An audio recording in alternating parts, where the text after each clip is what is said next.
What teenagers tell me the most is parents don't seek to understand them. They make too many assumptions without trying to get curious about their behavior and figuring out why they're doing what they're doing. We're talking a lot today about how to actually make America's children healthy. How is this responsibility parsed among parents typically? And does it change for teenagers in single-parent households? It depends on... What about other interventions like encouraging your kid to get involved with fitness, after-school programs, music, training, stuff like that? Oh, absolutely. When you are looking at depression, anxiety, ADHD, specifically those areas, 60 minutes of exercise minimal a day is shown to improve mood, anxiety, and focus, concentration. One of the things I always tell parents and I talk about often is getting curious about the intention behind the behavior. So if you see rebelliousness, is it really a rebellious behavior or is it a bid for attention? For any parent who's watching this and feeling burnt out, what's one piece of advice that you have for them? Make sure you take care of yourself. Make sure you get your needs met, because when parents get triggered, it's not your child that's triggering you. You think it is, but it's not. Dr. Ann-Louise Lockhart, welcome to the show. How you doing? I'm doing good, Max. Thanks for having me. I'm so excited to have you. This is a topic, some of my favorite guests, the topics of the episodes are those that are far outside of my wheelhouse, because I get to learn. There's only so many conversations you could have about ultra-processed foods and calorie deficits and muscle protein synthesis. So I'm excited to learn about all things teenagers today. Yeah. Well, let's dive right in. Okay. I'm not a parent, but what would you say that parents get most wrong about teenagers? That's a great question. The thing that, as a background, I see teenagers in therapy, and I also do parent coaching. So I get to see both perspectives. And what teenagers tell me the most is parents don't seek to understand them. They make too many assumptions. So they see them doing whatever it is they're doing, and parents, their brains are going wild about what this behavior seems to mean without trying to get curious about their behavior and figuring out why they're doing what they're doing. That's so odd. But assuming you've made it through your teenage years yourself, I mean, why does it seem to be such a struggle for parents to understand what it is that their kids are going through? Because I think that they are parenting based on their perspective of when they were a teenager or how they were parented, and they kind of get stuck in that mindset. And it's normal, right? Because this is a new teenager for you. You've never parented a teenager before. They're moving into that year, those ages. And lots of parents are feeling like, okay, I don't know how to parent this kid. I don't know what to do with this thing in front of me. And that's not how it was back in my day. So why are they doing this? Whether it's phones or food or screens, school, whatever it is. And parents often are parenting based on their perspective. So they're looking at their kids. So if they were like the all-star athlete and straight A student, and they were looking at going into med school, whatever it is, and then they're expecting this teenager should want the same thing. It's like, well, no, they have their own needs and desires and personality and goals. Maybe they don't like school and they don't like sports and they just want to be a YouTuber, Yeah. Maybe it's a completely different path. And so I think parents often misunderstand their teen, and then that's where a lot of the friction develops. Yeah, I mean, parents of teenagers today never had social media, never had smartphones. Teenagers today are inhabiting a totally different world. Completely. But the thing is, every generation has always had a completely different world. When you look back on, newspapers came out, oh my gosh, that's the downfall of our society, and MTV, no, this MTV generation, look at they're looking like Madonna. Like every generation, there's been something that has been like, oh, this is going to be the downfall of our youth. And social media is no different in that way. I mean, I think it's a little bit different, but it's the same thing where every generation has a thing. And we just have to learn how to parent through that thing so that it doesn't become one more thing to argue about. What are your thoughts on AI from the standpoint of parenting? I mean, this is relatively new. I mean, Yes. This is just over the past 2 years, right? I think it's so fascinating, cool, and odd all at the same time to me. Like, I was just editing a video today, and I realized I had a photo shoot that I did for the book promo, and I had a still photo. And I'm like, hey, I can use CapCut and have this animated. And it animated me, and it was weird. And I'm like, okay, I don't know how I feel about this. It's really cool, but weird at the same time. And so I think it's really neat that we have all this technology that we can use, that we can connect to the world, where we can do our own things. I've always been very creative in terms of that. And I love that you have those options. But at the same time, it can be dangerous like with anything else. And a lot of the research shows that, for example, social media in and of itself is not the bad thing. It's the excessive use and consumption of it. And AI can be the same way, where people are doing deep fake and bullying people or animating their video to do a certain thing when maybe they weren't doing that. That's when I think it gets creepy and really weird, because then you can do cyberbullying on a whole nother level.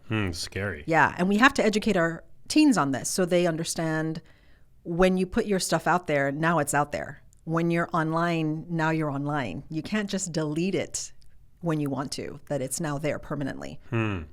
Yeah, has it become commonplace for parents to have guardrails in place for their kids, even in the teenage years, use of social media and smartphones? I see a split. I mean, there are some, I do partnerships with social media companies where we talk about really encouraging parents to educate themselves on parent apps, parent control apps, age verification, those kinds of things. And not just giving their kids tablets, phones, computers, and letting them run wild. Like, there needs to be an agreement, a contract, a discussion, what is and isn't okay, when your teen can get on their devices and when they should get off, and that there should be some level of control that you have over that. A lot of parents I speak to, it's like, oh, I didn't know I could do this. And it's like brand new information. And it's hard to keep up with all the changes. It happens fast. And I'm on it a lot, and I still can't keep up with all of it. Yeah, it's crazy. It is. It's a lot to keep up with. I feel like there's this generational divide. It's almost like a singularity, to borrow a term from astrophysics, where you're either a digital native or you're not. Yeah. And I feel like past a certain point, I think probably my generation was the last, like the millennial generation was the last to be born, where I feel like my brain is like fully wired in, where I've grown up with an understanding of the exponential acceleration of technological growth. Yeah. It's like very native to me. And I'm a Gen Xer, but we knew technology in a different kind of way. I mean, it was like VHS moving into CDs and then DVDs. But at the same time, it's still being able to learn. Like, I never thought I would not know the lingo and the slang for teenagers.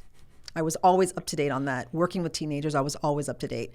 But that moves so fast even. I'm like, okay, wait, now what? What is that word? When did that happen?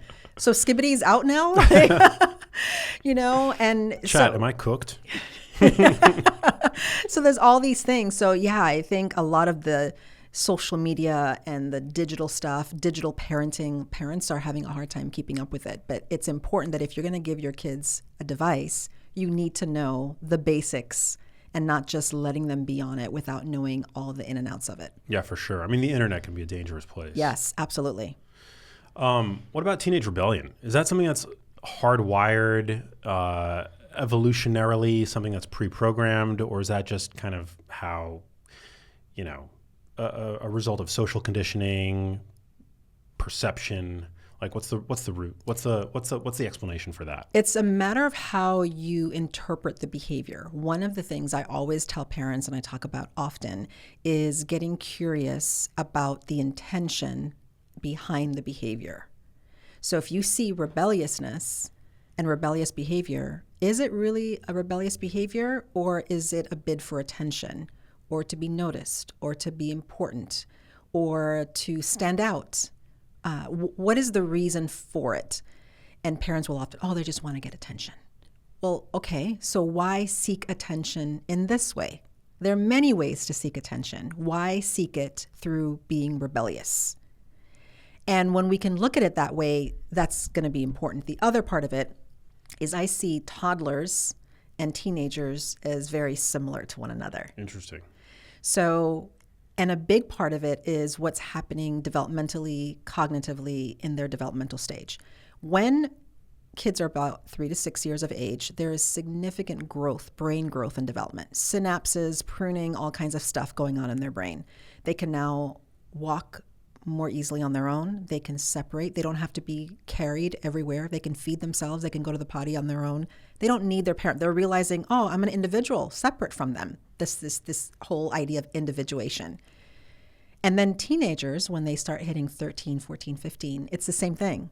I don't have to believe what my parents believe. I don't have to eat the way they do or go to church or vote the same or have the same I can do whatever I want. I have that ability. I can have friends that maybe they don't approve of, right?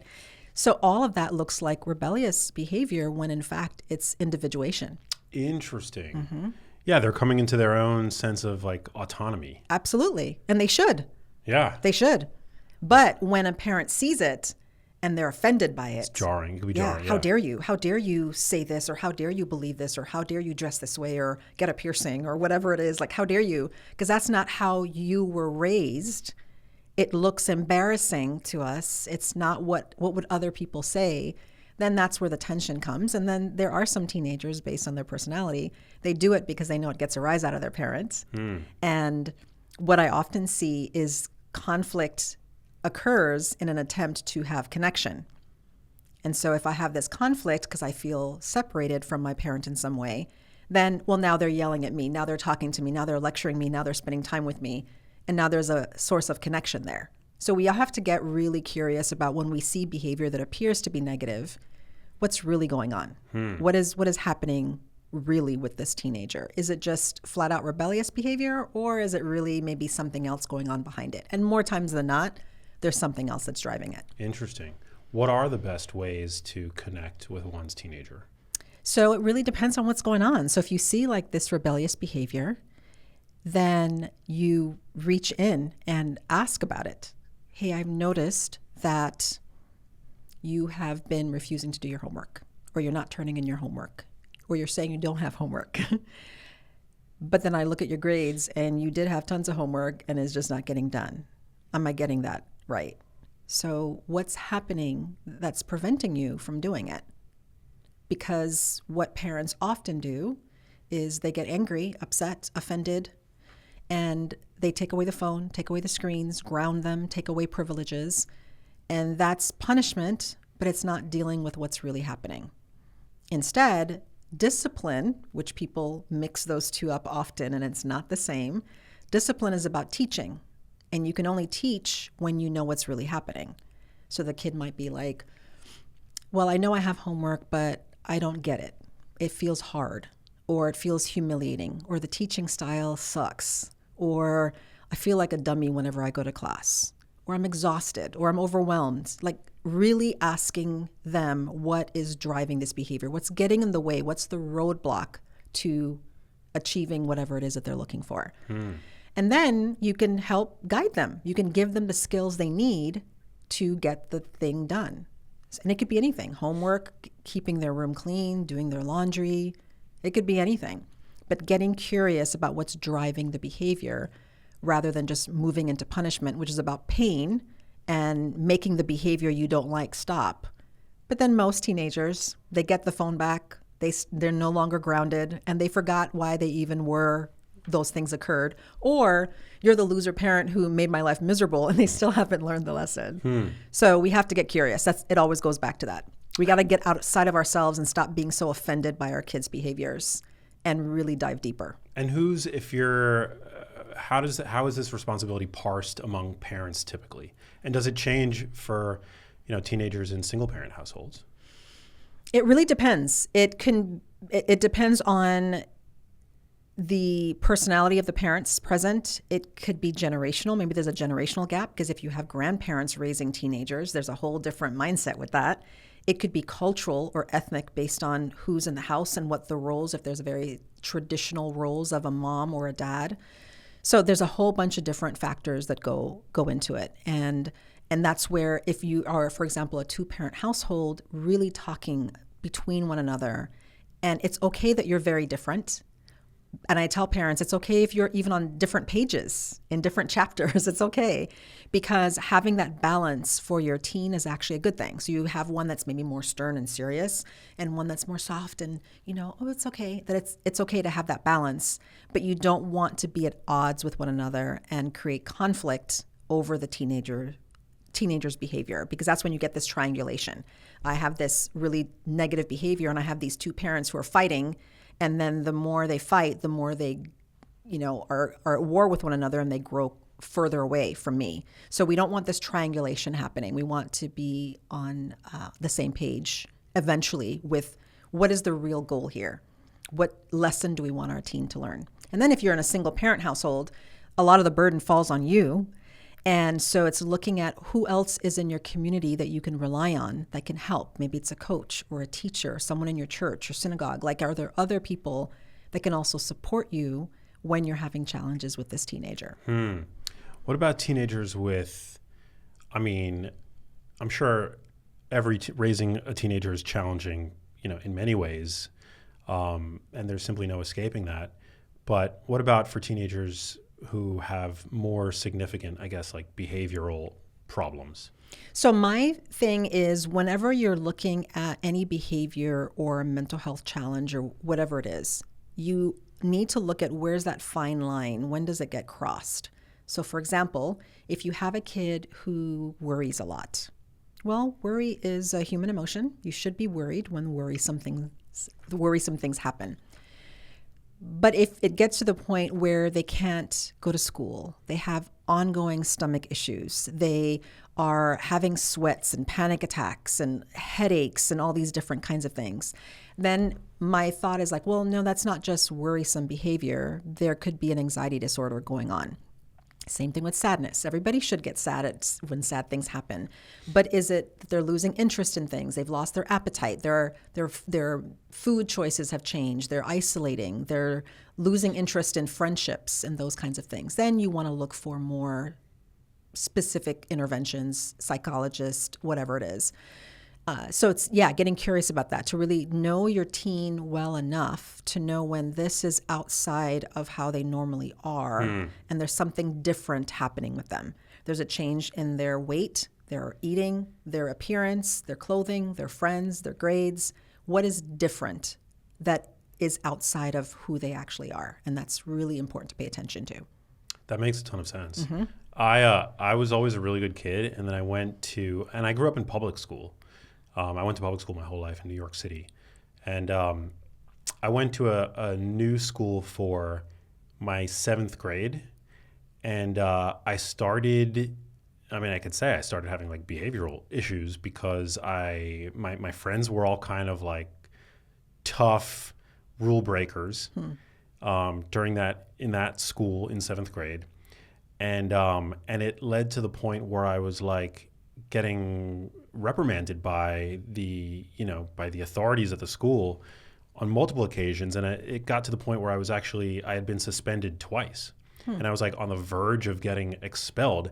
And my parents were like, "This isn't you." They pulled me out of the school and they sent me to a different school where I had more of my peers that had gone from elementary school. So for whatever reason, I ended up going to like a different school than where most of my peers had went from, elementary school, and my behavior just like completely corrected itself. So it was the environment. It was the environment. Yeah. It was just like getting in with the wrong crowd, I guess. And see, that's great, because what your parents did was, they saw your behavior, but your behavior was an indication of something else. And for you, it was an environmental issue. Yeah. It wasn't you that was the bad kid. It was the environment that wasn't suitable for you. Definitely. My parents saw that. Yeah. I had great parents. Very, very lucky. But so should parents ever intervene when they have the sense that their children might be getting in with the wrong crowd, so to speak? I guess that can be very subjective. It can be subjective, but again, it's looking at all the things that are going on. Like, is this a different kid? And that's the tricky thing. When they become teenagers, they do change, right? There's a lot of things where they're maturing. They're not interested in the same things they used to be. It's such a fine line, but it's really looking at, are these behaviors or this mood or these actions, is it causing impairment in their behavior? Is it impacting them in a negative way? and how is it showing up? And then getting curious about that and saying, hey, I noticed this. Because the thing about some of these teenagers is parents might approach it and they can double down, dig their heels in, become more rebellious, push them away. And all of those things are possible. But that's why it's important to have that connection so they can go to you for the small things and the big things. So if they're struggling with depression or self-harming or eating disorders or anxiety or bullying, that they know that you won't freak out when they have these challenges, that they can come to you and you could be like, oh, wow, that's brave for you to tell me this. That thank you so much for talking to me about this. We've noticed this as well. So what do you think are solutions? And that's where parents can reach in and do collaborative problem solving, not just, well, what you need to do is, it's like, well, what would you like to do? How can we help you? How can we support you? How would you like for us to step in? So that way you empower your teenager to figure out where they stand and where they can actually need resources and more help, because maybe they can't do it on their own. Yeah. So I was going to ask, at what point might a parent then want to refer out and see a mental health expert such as yourself? Well, that's when it becomes more severe. And it's really, you see it moving into the mild to then more moderate, more severe realm, hopefully before it gets severe, and really looking at, okay, their grades are suffering, they're getting in with the wrong crowds, they are always feeling anxious all the time, they're very depressed, whatever it is, looking at, okay, maybe they need to see a life coach, maybe they need to see a mental health therapist or a psychologist, or get testing to find out what is going on, psychological testing. So that way you can reach in and say, it seems like you're not really sure where to go with this. This is our thought. Maybe we can start with a psychological evaluation, or we can start with doing an intake with a mental health provider, and then really supporting them. But it's not that we're doing it because you're in trouble, but we're doing it because we want to support you and help you. We care, yeah. We care, right. And what I also tell parents is, well, what if they don't want to go to a therapist because they think it's so dumb, right? Well, the way that I tap into that with teenagers is looking at how the behavior, their situation, their life inconveniences them in some way. So you are, like, I've seen lots of teenagers coming out of the pandemic who were homeschooled and just never went back, and not getting together with friends, very anxious, very reclusive, and they needed to get back with friends. That's not normal to never be around friends. But they were refusing to get the help. And I'm like, well, in what ways is what you're doing now inconvenient for you? How does this impact you in a way that really bugs you? Not how your teachers see it or how your parents see it or how anybody else sees it. How is this an inconvenience for you? And so when you can reframe it in that way, then it helps them to be like, oh, yeah, I don't like that I feel lonely often, or I don't like that I'm by myself so often that I'm just in my own thoughts all the time. I don't like that. So that's where you want to shift it so that they can see, like, what's the benefit for me, not what everybody else wants for me. Is there one myth about teenagers that you wish would just die already? That they're difficult. People think that teenagers are difficult, and they're not. They're really fun to be around. And I just think it goes back to being misunderstood. I think people misunderstand them. When being here in LA, I got together with a good friend of mine, and we went to this nice restaurant. And there was, I don't know, maybe like 8 or 10 girls, teenagers next to us, and they were doing like TikToks and recording videos, and they were just giggling. And she also sees teenagers. And I said, that's the thing that people misunderstand about teenagers. This imaginary audience is very common for them, that everybody's looking at me like, oh my gosh, they're looking at me, like, this is so cool. But it's what makes them so fun, because they're living in the moment. And I really feel as adults, we forget that. We lose that fun part of ourselves, and everything becomes so serious.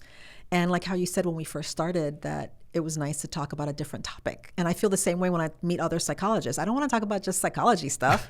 I love movies. I love superhero movies. I want to talk about that stuff. I want to talk about traveling, that it's not just about mental health all the time. And I think what is often misunderstood about teens is that they're difficult when really they're just living in the moment. And I think that's a great thing.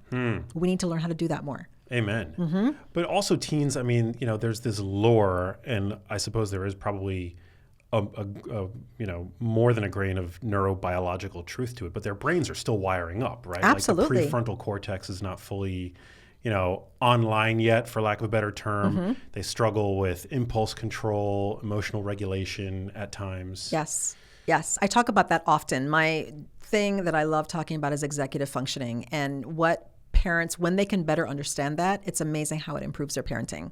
Because executive functioning is basically your prefrontal cortex talking to the other lobes in your brain, and it does grow and it's developing until about age 26. There's some recent research that's saying even 30, maybe. I mean, that's like full-grown adult, right? And it's those things, the frustration tolerance, regulating your emotions, managing your time, planning, good judgment, impulse control, organization, working memory, processing speed, even your personality.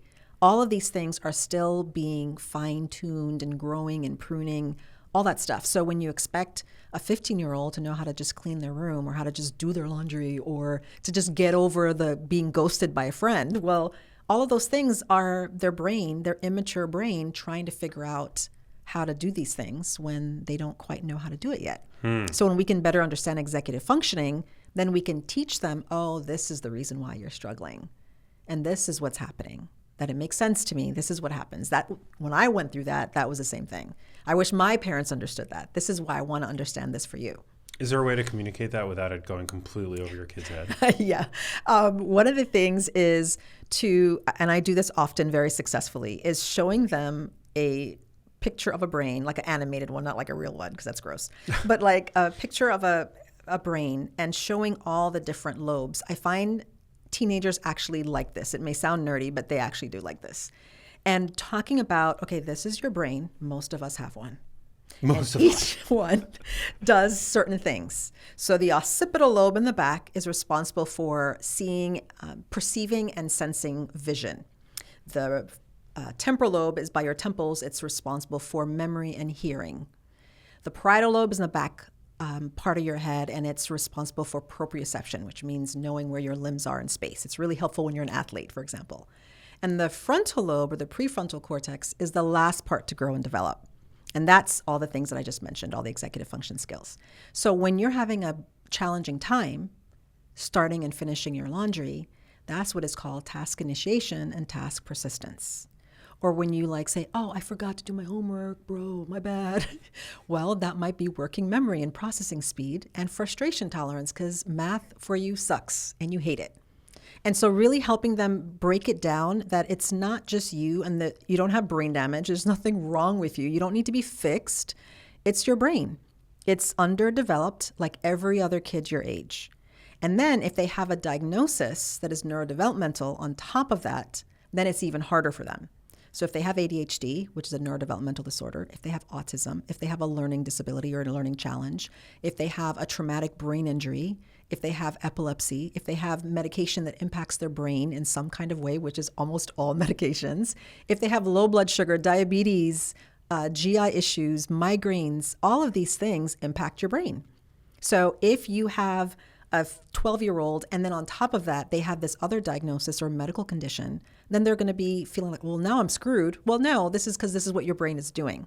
So that's why we need to build up these skills and you have these tools in place so that you know how to do whatever it is. So when you can really approach it again, it's really like, what is in it for them? How is getting this information helpful to help them function? And then that way they can buy into it and get on board. Oh, so that's why I need to create a start and stop time for my homework. Yes, that's why it's helpful for you. So that way you don't get time blindness thinking that, oh, it's going to take forever. No, it's only going to take 20 minutes. So let's write down your start and stop time. So that way you can start it, you set your timer, you have your little app that times you down, and you basically do the thing. So that way they know why you're doing the strategies that you're doing. It's to help their brain, and that way they learn techniques and strategies and they can wire it differently. And I find that a lot of adults, because I see a lot of adults, especially adult men with executive function challenges, specifically ADHD, and many of them are feeling, a lot of millennial guys, and a lot of them feel like they're on their second or third relationship or marriage. They can't keep a job. They are always forgetting to pay their bills. Their car, their truck, their house is a wreck because they can't organize it. And many of them, it's because what happened is parents saw the behavior, punished it, and then never taught them any skills. So they grew up with an underdeveloped brain and a brain that never learned skills. So now they're a grown dude and they still don't have the skills. And maybe they're taking medication for it, but the medication might help, but it's still not giving you skills. Right. Yeah. Man, where were you when I was a teen? It doesn't sound like you needed it, though. Well, I struggled. Yeah. I mean, as I was going to ask you, like we often talk about like autism as a spectrum disorder, but why is ADHD not a spectrum disorder? Like I feel as though I was never diagnosed with ADHD.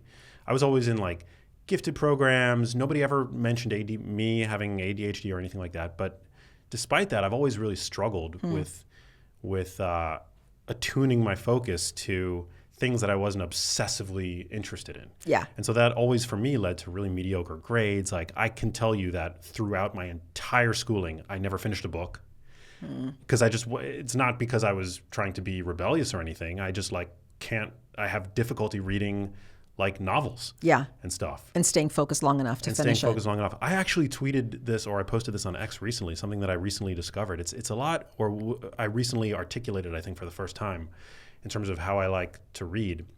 I do very well with like scientific papers, which is what, I think why I've landed in the career that I'm in. But when it comes to reading long form books, I actually do way better reading the last paragraph of a section so that I could get the big picture first, and then I work backwards to fill in the details.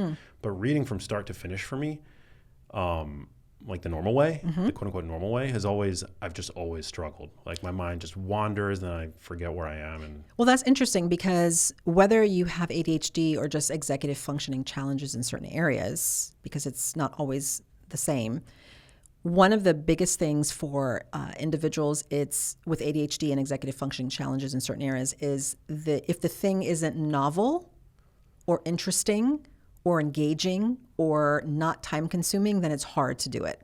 So then the scientific papers make sense because it's very time limited. It's very interesting. It's really racking your brain because it's something maybe new that you have not heard. So it's interesting and engaging as opposed to reading a 300-page novel, which is like, oh, dude, when is this going to end? Oh, yeah. Or looking at like months of work. Right, exactly. Or being on social media or being on TikTok. Like those things are engaging. Video games, different levels of video games. That's why that brain, the ADHD brain, loves that stuff because it's always a new level. It's always a new show. There's always a new thing. You never know what's going to come next. And that's why then they binge for hours and then forget to go to the bathroom.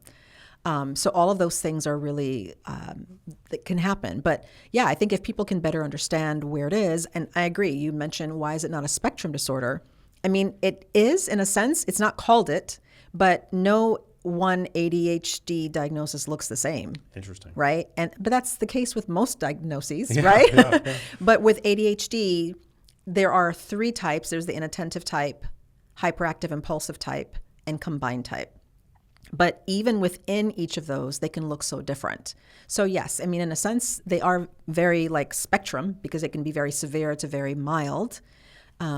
And I think that's where it goes back to making sure that that child, that teen has the skills they need so they can fine tune it. Some of them may just need good parenting strategies that are very effective for them because you can't parent an ADHD kid the same that you parent other kids. Or maybe they need medication, or maybe they need therapy and medication. And maybe they just need to see a coach. Maybe they need a therapist. So really looking at how severe, how much impact is this diagnosis? Are these behaviors affecting this kid? And then you help them build those skills. So that way, once they become a grown adult, you're not going to outgrow ADHD, but they at least have the skills and the tools they need to be successful. Wow. Yeah. Is ADD now known as ADHD? Yes. They got rid of ADD in I think the 3rd edition of our diagnostic and statistical manual. ADD was replaced with ADHD, primarily inattentive type. So it's still a thing. It's just been renamed in terms of what that looks like. Wow. Yeah.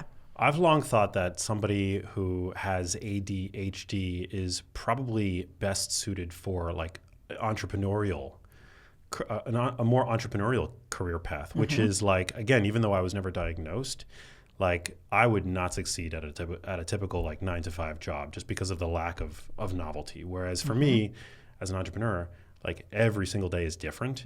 And I hear that a lot, that people who, are neurodivergent, have ADHD, like you'll see them, launch companies that then go on to become like Facebook or Tesla or whatever. Yeah, absolutely. And that's, again, it's the novelty. It's not the same.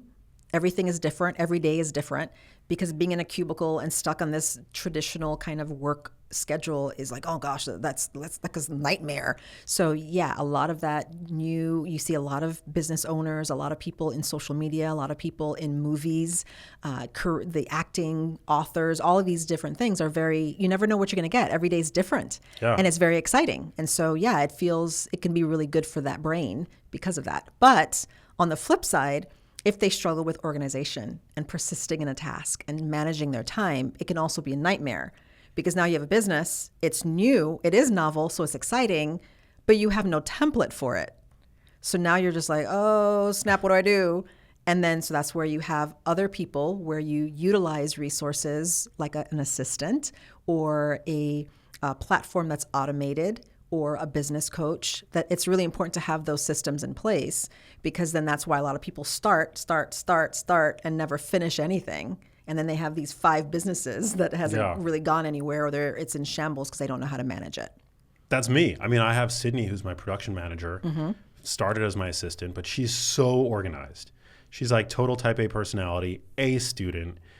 And without her, I mean, like, this whole endeavor would fall apart for me. I mean, I can't even hang up my clothing after I take it off.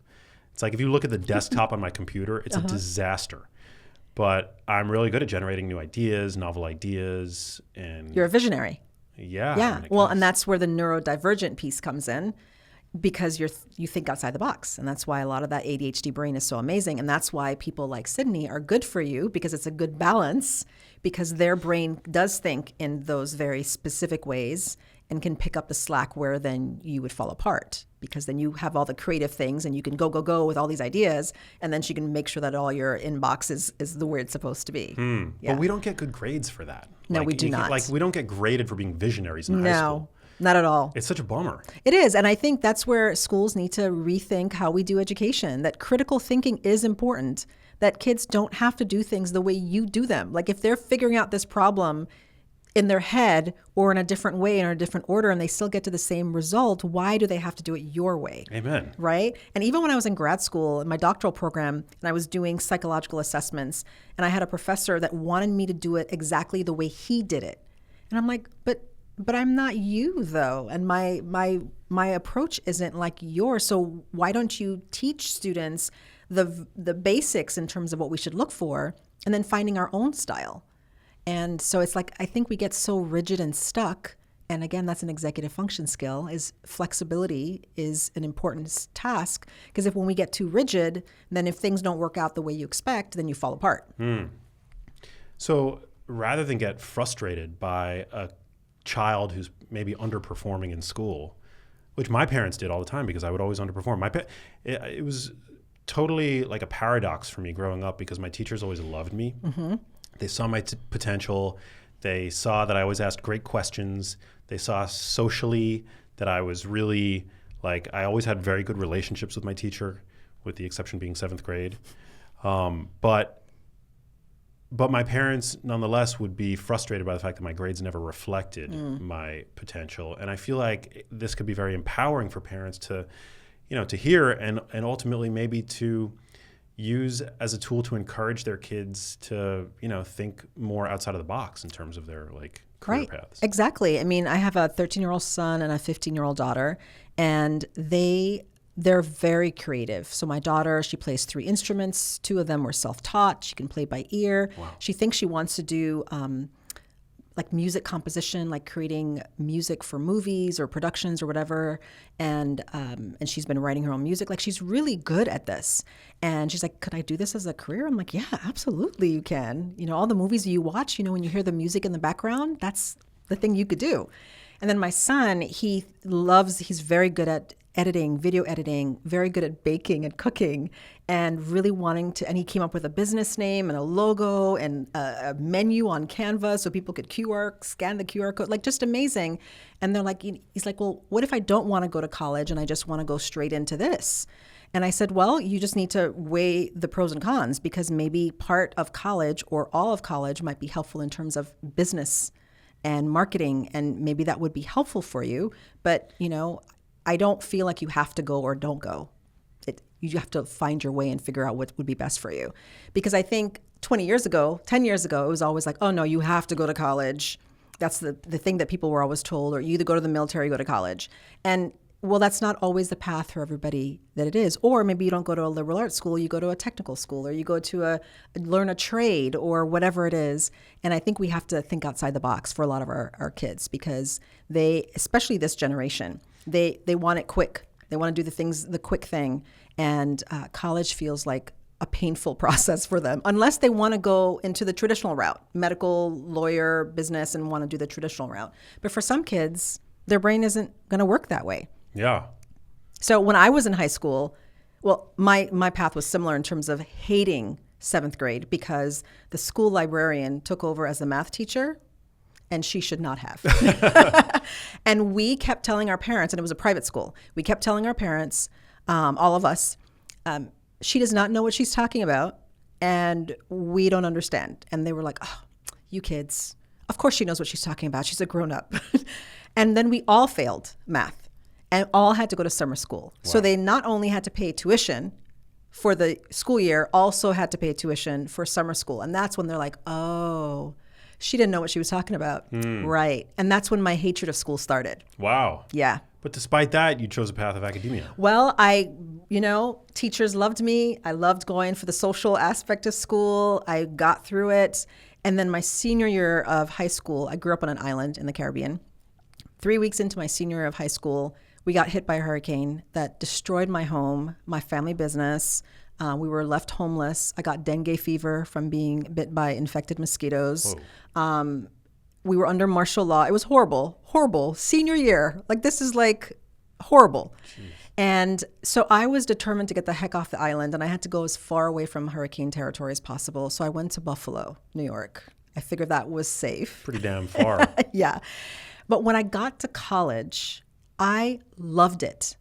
I was like, this is what I've been missing out on, where you could have maybe 2 classes in a day and then have like an organizational meeting or a leadership thing or a training. I loved college, and I just thrived. I thrived. And it was the different kind of learning and the different creative thinking and being able to just go with the flow. And I took a class on like religion and dreams, dream interpretation, art history, death and dying. It was like awesome. So that's when I thrived. And I'm like, ooh, I need to do more of this. So then I got a master's, and I got another master's. Then I went for my doctorate. So I loved being in school, and that's when I thrived. But K through 5, I loved. But once I got to 7th grade, that's when it all went downhill. And a lot of students that I meet with, a lot of kids I meet with, junior high is when they start to hate school. I often find that. And I think it's because we get too stuck in this is the way that we're supposed to teach, or this is the way we're supposed to do. And honestly, a lot of schools don't support teachers like they need to.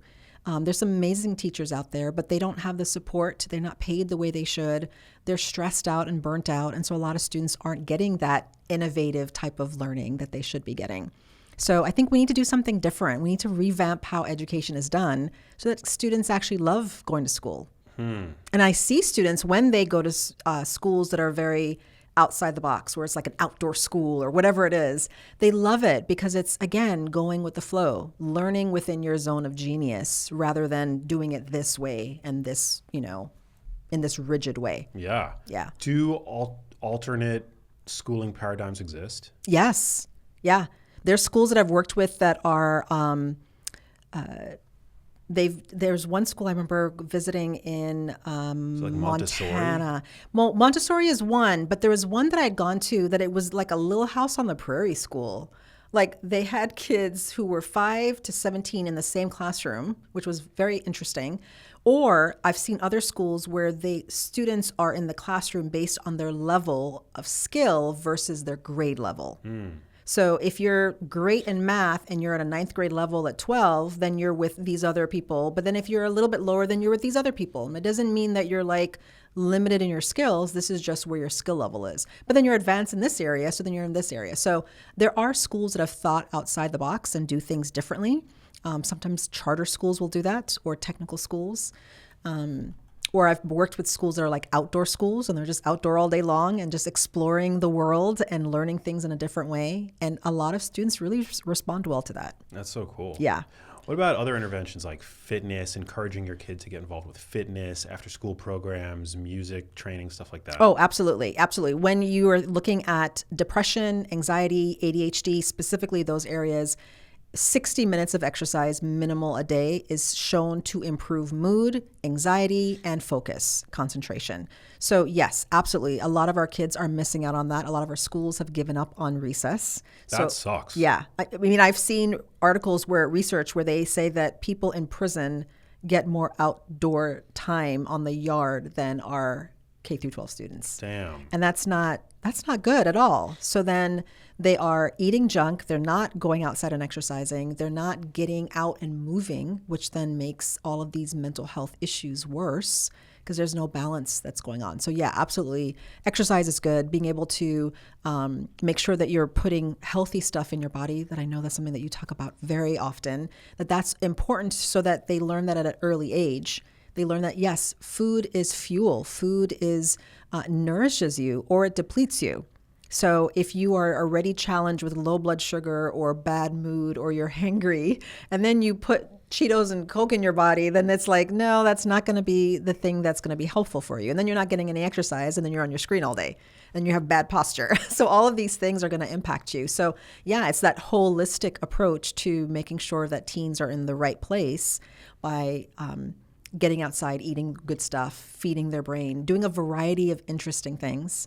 And a lot of the research shows that even if you do things that are enjoyable, meaningful, some things that you value, have meaningful social interactions, and exercise, those three things are very shown to improve mood, anxiety, all those things. So yeah, even on the very basic level, those are the things that you want to go to. Social, enjoyable, physical. You know, we're talking a lot today about how to actually make America's children healthy. Mm-hmm.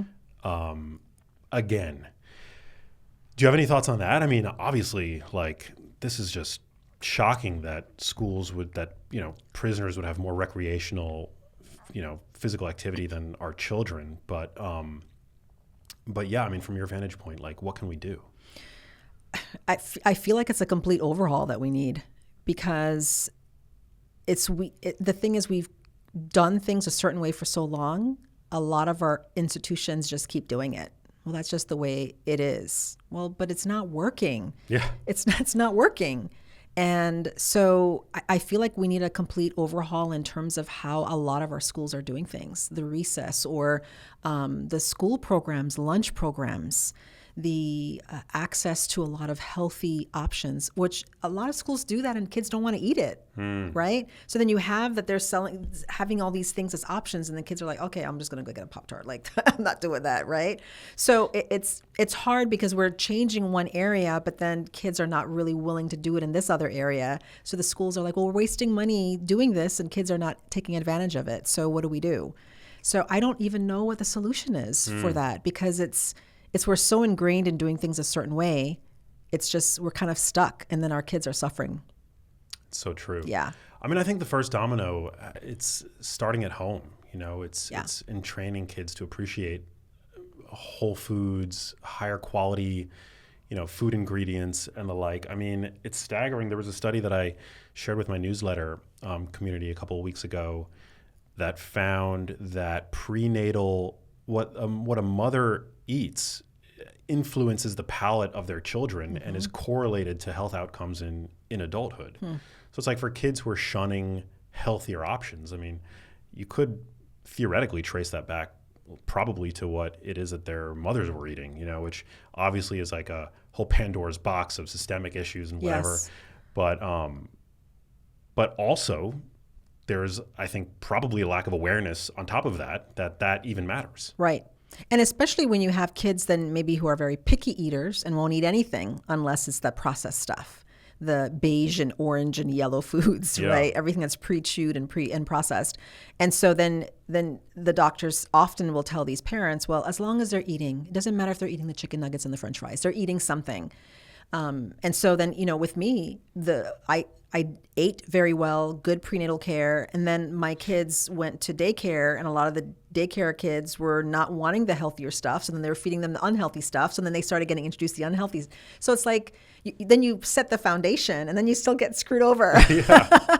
Right. So yeah, a lot of the stuff starts at home, but a lot of kids are being influenced by their peers and their environment once again, because many other kids don't want that thing. Or even with phones and screens, we didn't want our kids on social media. They're still not on social media. We didn't want to introduce phones and these things too early to them. But a lot of their friends at a very early age had smartphones and had access to TikTok and all these different things that they didn't have access to. So even as a parent, you try to insulate your kid or raise them up in a certain way, but then they still are around other kids who are doing things differently. And then they get influenced in that way because they don't want to be left out. God, parenting is so hard. It's so hard. And that's I'm so glad I'm not a parent. And that's why I tell parents, like, you're going to hear all kinds of information and stuff about parenting, and don't go into this shame. Oh, my kid survives off of fast food. I'm a terrible parent. No, don't do that to yourself, because there's so many factors and things that influence behavior. And we can't do that. We can't get into the blame game. That's just not helpful at all. Because you could do everything right and your kid still makes poor choices. And you could do everything wrong and maybe they make good choices. Like, there's not this one-to-one. There really isn't. You just do the best that you can, good enough parenting. You can't be a perfect parent. Your kid's not going to be perfect. You just love them for who they are right in front of you and help them through that, whatever challenge they're going through. Amen. And make sure that your information diet is sound, because knowledge is power. Yes, absolutely. But that's why I wrote this book, because it's really this whole idea of parents who are trying to parent. I had a post years ago on Instagram that I said, stop parenting imaginary children. And people are like, well, what does that mean? And I'm like, well, because you're parenting the kid that you hope that they would be, or that you were, or that you wished they could be. And that's conditional, and that's not going to go very well for you or for your kids. So you love the teen that you have. You love the one in front of you, not some fake imaginary kid, because they're going to feel that. And that's where that unconditional love comes in, where you just love them for where they are, even in their struggles. And I've had people push back on that. They're like, well, no, I can't love them if they're making bad choices. Yeah, you can, because they are not their choices. It's different. Yes, is it frustrating? Is it annoying? Do you feel like you want to give them the silent treatment? Absolutely. But how can you love them where they are and then help move them towards where they need to be, that you can see their potential, even in the midst of the mess? And one of the things that research-wise, in terms of therapy, that has always been shown for decades is you can do whatever evidence-based strategy you want for your clients that you see. All the cognitive behavioral therapy, acceptance commitment therapy, there's all kinds of really good therapies. But the thing that is shown to heal people is the relationship. That is the thing that heals. So I can do whatever wonderful intervention in therapy or whatever wonderful intervention I learn in my parenting personally. But if I don't have a relationship with that client in front of me, and if I don't have a relationship with that teenager in front of me, it's not going to matter. Because they're going to feel the condition. They're going to feel like, oh, you only love me when I make good choices, or when I act up, then you withdraw. And it's easier said than done when they're getting on your last nerve. It's really hard. But the thing is about really loving them where they are. And just saying that I accept you where you are. And I've had clients say, do you find me difficult? People who have been truly difficult. And I said, yes. In the beginning, you absolutely were. Everything was, yeah, but, and you never wanted to make any changes. But you weren't ready yet. And that's okay. And so it's about loving them where they are, but not letting them stay there either. But you move them. People don't get better because you give them conditions. They get better because they feel loved. Yeah. Yeah. Wow. That's powerful. For any parent who's watching this, listening to this, and feeling burnt out, what's one piece of advice that you have for them? Make sure you take care of yourself. Make sure you get your needs met, because when parents get triggered, it's not your child that's triggering you. You think it is, but it's not. It's the lack of sleep that you've gotten, the poor diet. You haven't taken care of yourself by going to your doctor's appointments. You're not taking vitamins. You're not exercising. You're not hanging out with friends. You're not going on dates with your partner or your spouse. like you need to take care of yourself. Because when those needs are met and you treat yourself as an individual worthy of those things, not because you've earned it, but because you deserve it, then it'll be easier to show up for your kid because then you're not tapped out and spent. So I think one of the first things is to really make sure that as a parent that you're taking care of yourself and you do things for yourself. And then the other part of it too is when your teenager is doing things that you feel, okay, well, I've done all those things and I still feel triggered, then you need to ask yourself, okay, so then get curious. What is driving this behavior? What need is not being met? And how can I speak to the need behind the behavior? And I think if you can do those two things at the very minimum, don't do anything else, but you take care of your own needs, and then you look at the need behind the behavior, you will see a change in your relationship with your teenager. The need behind the behavior, because sometimes the behavior is just what you see. It's like the tip of the iceberg. Just like with you and your school. Yeah. It was the environment that was, so if they had treated you like, oh, there's Max the bad kid, and then you just were punished, and you still stayed at the school, nothing would have changed. Maybe it would have gotten worse. Yeah, likely, yeah. So then it was your parents doing amazing parenting by seeing what's really driving it. We think it's the environment. Let's change the environment. So that's how we get curious. We look at what's really driving this behavior rather than blaming yourself or blaming the kid. And you're not even blaming the environment. You're just saying it's a poor fit. It's a poor fit. I've met with people who they live in whatever state and they love the outdoors, but it's too hot to be outdoors. And then they move into a place where they can enjoy the outdoors and now they thrive. It's the same thing. It's like you have to see where is the better fit for this person. And it's the same thing with our parenting. You got to parent the kid in front of you, love them where they're at, and really see okay, how can I make sure I take care of myself and then meet the need that's driving whatever behavior I see. Wow. And I love the emphasis that you place on self-care. It's so important. I mean, it's a cliche to say, but it's like what they tell you when you're getting situated on an airplane. Like you got to put your own oxygen mask on first before you can help anybody else. Right. And it's not just about bubble baths, right? It's not just that. It's the whole thing. Making sure that you treat yourself as someone who's worthy of this, whatever it is. Because so many people lose themselves in the parenting journey.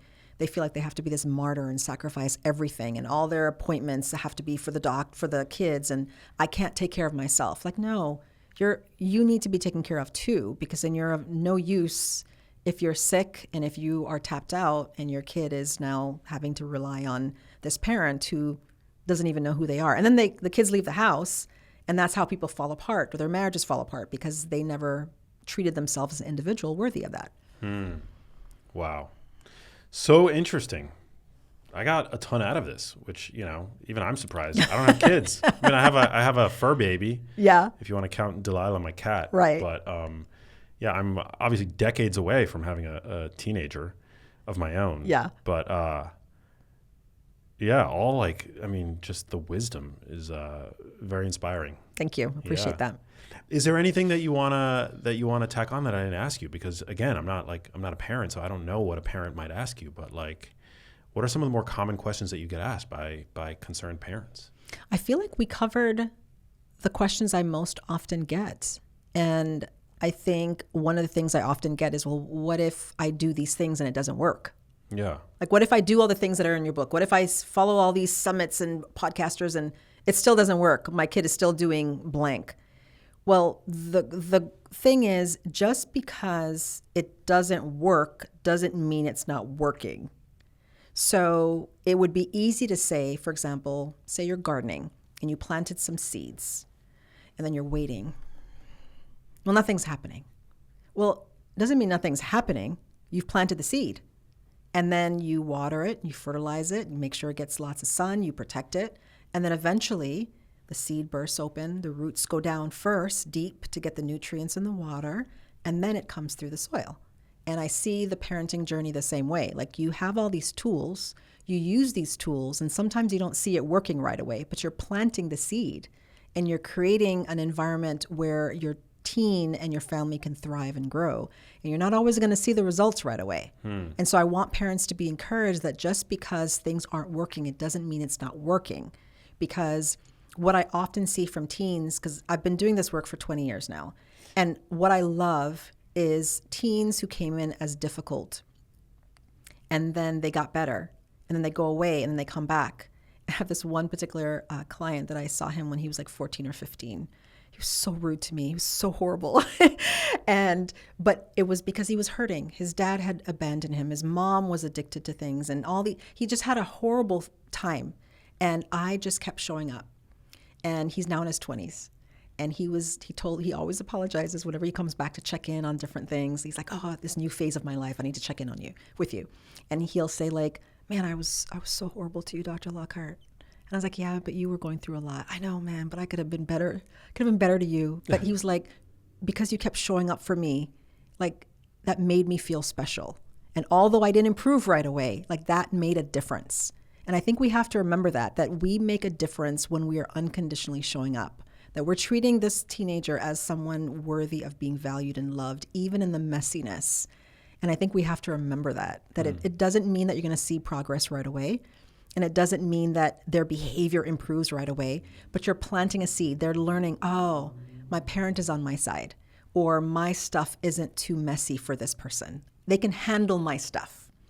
And I think that's an important thing. So I think that's what I want parents to really keep in mind, is that even though things aren't changing, doesn't mean things aren't changing. Wow. Profound. Thank you. Love the teen you have. Such an important work that you've put out. I've got one last question for you, but before we get to that, where can people pick up your important new book, and where can they find you on social media and connect with you in all the ways? Yeah, so the book is being released on October 28th, 2025. They can find it wherever books are sold. They can go on Amazon, they can go to Target, they can go to Barnes & Noble. There's a bunch of different places.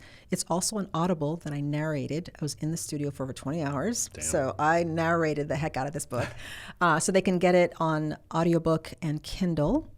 And yeah, so they can find it on October 28th. If they pre-order before it's released, there's also a little bonus full PDF thing, 7-day connection reboot. So all the things we're talking about today, basically doing that, and they can get that delivered in their inbox. And they can find me on Instagram, where I'm most active, on dr.Ann-Louise.Lockhart, and on YouTube at Dr. Ann-Louise Lockhart as well too.